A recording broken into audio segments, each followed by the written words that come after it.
This is an overview of the Kogs architecture. I'm going to go ahead and start off here at GitHub. This is where we will keep our code.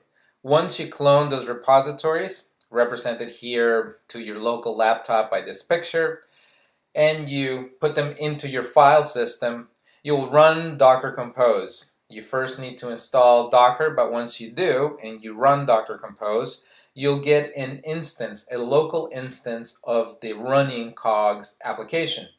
Now you will be able to run it locally, as I mentioned. You will be able to modify it, and once you're done, you'll be able to commit those changes to GitHub.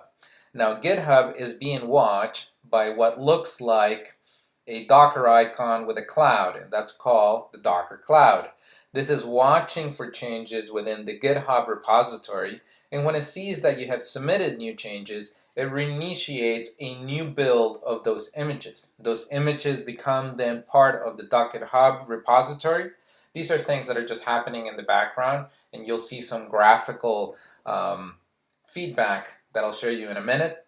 Once all of that is built, those new images have been created, it will get pushed into DigitalOcean. DigitalOcean is where we are hosting our VM, which are called droplets within DigitalOcean. It is also where we are hosting our application. Everything has already been set up, DNS records and so on, so that Kogs.io points to DigitalOcean, and that's through where the web browsers will come in. So this is the high-level overview. As I mentioned, I'm going to go ahead and start here at the file system. I'll go ahead and show you the application running, and we'll walk through the steps of creating an edit. So let's go ahead and move over to the site, simply to show you that the site is up and running. As you can see here, Kogs.io now is the site of Kogs. So we now have a pretty name. Now I'm going to go ahead and show you here the repositories in GitHub, and as you can see here, it's Ableson Kogs front. This is the front end code. As you know, the application is split up into a back end and a front end. This is the front code. You can see here that there are a number of Docker files, some git ignore for the files we do not want to send to Git every single time we commit. You can see the source here and some other nodes in Docker Composes. Similarly, you have the same thing for Kogs back, same structure, similar arrangement. You have the source as well.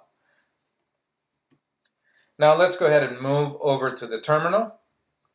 And as you can see here, I've checked out, I've cloned that repository locally, and I have Kogs front right in front of me. If I do ls-l, you'll see the same files that we just saw at GitHub, Docker file, and so on. If we list the dot files, we can see that as well. Now what we're going to do is we're going to add Learning Cogs. As you can see here, I've made an edit already from Learning Boards to Cogs, and I'm going to go ahead and add the word learning in front of Cogs. So I've gone ahead and opened up from within the Kogs front repository the file that has that within it, and I'm going to go ahead here and write Learning Cogs. I'm going to go ahead and save it.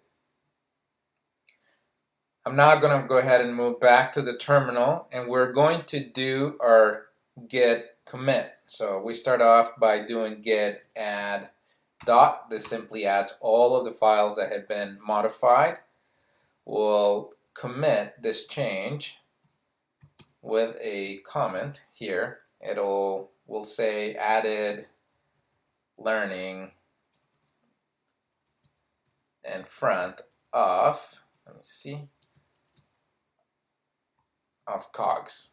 I'm going to go ahead and hit return, and as you can see there, it gives me some feedback. It says one file change.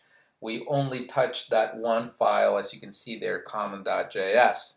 Now I'm going to go ahead and push to Git, and you can see there that that has been pushed onto the repository.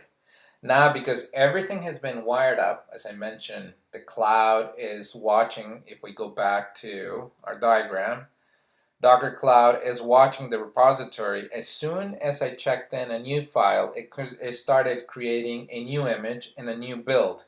So let's go ahead and move to the browser, and let's go ahead and move to Docker Cloud, as you can see here. And if we go into front, we should see that it's building. And yes, you can see there that that application is now being built. Now this will run through creating a new image.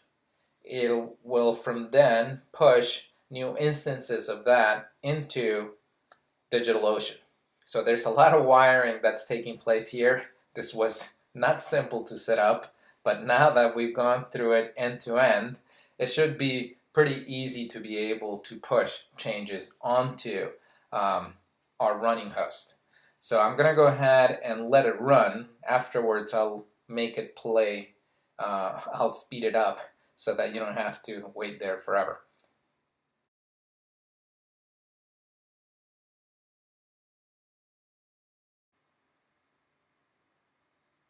Okay, we have success. That took some 3 minutes or so. Those changes should have been pushed. Sometimes it takes a little bit longer for it to propagate, but let's go ahead and check learning boards. I'm going to go ahead and move back to the application. I'm going to go ahead and reload it. And yes, you can see there that we got Learning Cogs.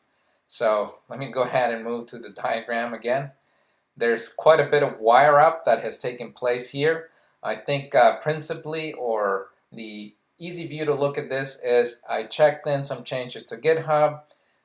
Docker Cloud was watching. It then created a new build, which it pushed onto DigitalOcean, which we could then access through the browser. So I'll go ahead and follow up with you in person in case you have any questions, but for now, that's it. Goodbye.